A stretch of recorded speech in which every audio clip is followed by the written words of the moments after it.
দর্শক, চ্যানেলের পর্দায় স্বাগত জানাচ্ছি। আমি নীলফামারী থেকে আবু সৈয়দ অপু। আপনাদেরকে জানিয়ে রাখি, আমি যে জায়গাটি দাঁড়িয়ে আছি সেই জায়গাটি হচ্ছে নীলফামারীর ঐতিহ্যবাহী পুরাতন কাপড়ের বাজার, যেখানে আসলে নিম্নবিত্ত এবং মধ্যবিত্তদের আসলে আনাগোনায় এবং পদচারণায় মুখর হয়ে থাকে প্রতি বছরে ঠিক ঈদের দু একদিন আগেই। তো আজকেও তার ব্যতিক্রম না। আমরা সকাল থেকে এই মার্কেটে এসে দেখেছি নিম্নবিত্ত এবং মধ্যবিত্তদের পদচারণায় মুখর হয়ে উঠেছেন, এবং তাতে করে ব্যবসায়ীরা এবং যারা ক্রেতা রয়েছেন তাদের মুখে হাসি ঝিলিক লক্ষ্য করা গেছে। কারণ এই কাপড়ের বাজারে বিশেষত যারা আসলে দিন এনে দিন খায় সেই সব মানুষের মূলত আস্থার জায়গাটা পরিণত হয়। আমরা যদি একজন ক্রেতার সঙ্গে যদি একটু কথা বলতে চাই, আমরা একটু আপনার কাছে একটু জানতে চাই যে এই বাজারে কেন এসেছেন? অনেক বড় বড় তো মার্কেট দামি দামি রয়েছে। এখানে আসা হচ্ছে অনেক দামি দামি জিনিস, তো যেখানে যায় ওখানে তো রেট অনুযায়ী আর কি এক দর। এখানে দাম একটু সস্তা পাই এবং আমাদের যেমন আয় তেমন ব্যয়, এই কারণে এখানে আসা। আমাদের তো অত অ্যাবিলিটি নাই, তাই এখানে আসা। 10 টাকা হলে আমাদের সাশ্রয় হবে, তাতে ঈদের মার্কেটও হবে, প্লাস আমরাও লাভবান হব। এখানে যারা বিক্রি করতেছে ওনারাও লাভবান হবে। আচ্ছা, আমরা একটু আপনার কাছে ভাই জানতে চাই, এই যে মার্কেটটাতে আসছেন আপনারা, এই যে আপনি কেনাকাটা করছেন, এই কেনাকাটা আসলে অন্য অন্য মার্কেটে তো কিনতে পারতেন, তো এই আসলে মার্কেটে কেন ছুটে আসছেন?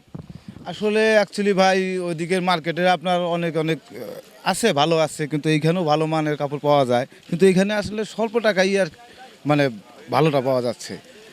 আর ওইখানে তো মনে করেন যে আসলে বড় লোকের ব্যাপার, বড় বড় ব্যবসায়ীদের ওখানকার যে দাম শুনে আমাদের চলে আসতে হয় ভাই। আর এইখানে যে দাম চাচ্ছে ওনাদের সাথে দর দামে বলতেছে, নিতেছি, এই আর কি। দর্শক, শুনছিলেন যে দামের আগুনে পুড়ে বড় বড় বিপণী বিতানগুলো থেকে ছুটে এসে এই নিম্নবিত্তের বাজারে এসে তারা আসলে চেষ্টা করছেন তাদের সাধ্যের মধ্যে থেকে কাপড় চোপড় ক্রয় করে পরিবার পরিজনের মুখে কিভাবে হাসি ফোটানো যায় সেই চেষ্টাই তারা করছেন। আমরা একজন ব্যবসায়ীর সঙ্গে একটু কথা বলতে চাই, আসলে জানতে চাই আপনার কাছে এই বাজারে আসলে কেমন ক্রেতা সমাগম পাচ্ছেন এবং কেমন সাড়া পাচ্ছেন। ইনশাআল্লাহ ভালো কেনাকাটা চলতেছে এবং ভালো লোক সমাগম চলতেছে। আর এইখানে তো একটা ঐতিহ্য, নীলফামারী বড় মাঠ লন্ডা বাজার একটা ঐতিহ্য।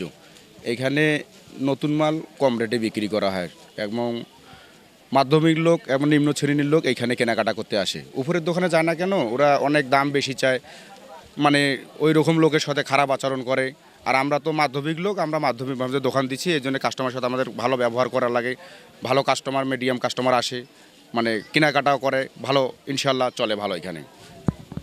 আপনি শুনছিলেন একজন ব্যবসায়ী তার প্রত্যাশা অনুযায়ী ব্যক্ত করছিলেন যে কোন শ্রেণীর ক্রেতারা এখানে আসেন এবং কেন তারা আসলে ক্রয় করেন। আমরা যদি একজন ব্যবসায়ী রয়েছেন এখানে যদি একটু কথা বলতে চাই, একটু যদি আসেন আপনি, আমি একটু জানতে চাই যদি উনি তো আসলে দীর্ঘক্ষণ সময় থেকে এখানে রয়েছেন, তো আপনার কাছে একটু আমরা জানতে চাই যে কোন শ্রেণীর পেশার আসলে এখানে মানুষজন আসেন এবং কেমন বেচাকেনা হচ্ছে গেল কদিনেছে? বেচাকেনা আলহামদুলিল্লাহ ভালো হচ্ছে। আর আপনার এখান থেকে নিম্ন আবার মধ্যবিত্ত আবার বড় লোকরাও আসে, কারণ এখানে আমরা স্বল্প দামে মাল বিক্রি করি আর সব ধরনের পোশাক আমাদের এখানে পাওয়া যায়। আর আপনার মনে করেন যার সামর্থ্য নাই তারা কি মার্কেটে যাইতে কিনতে পারবে, বড় বড় শোরুমে যেয়ে কিনতে পারবে না। দেখবেন যে ওদের এখান থেকে আমাদের এখানে গ্যাঞ্জাম বেশি, ভিড় বেশি, আমরা বিক্রি করি বেশি, আমাদের লাভ হয়তো একটু কম হয়, কিন্তু আমাদের কাস্টমার বেশি। আর আমরা এখানে কিন্তু নিম্ন ফ্যামিলির মানুষটা বেশি, যা তো মনে করেন বাজেট অনুযায়ী তারা কাপড় কিনতে পারে। ওনাদের যেটা বাজেট, একটা বাচ্চার মনে করেন 500 টাকা রাখছে, ওটা ওনাদের আশা পূরণ হয়ে যায় এরকম। আর ওইখানে গেলে তো আর পাবে না ভাই। ওইখানে মনে করেন যে একটা ড্রেসের দাম 5,000-6,000 টাকা, এখানে তো মধ্যবিত্ত আর নিম্ন ফ্যামিলির মধ্যে সম্ভব না ভাই, এই জন্য এখানে আসেই ওরা।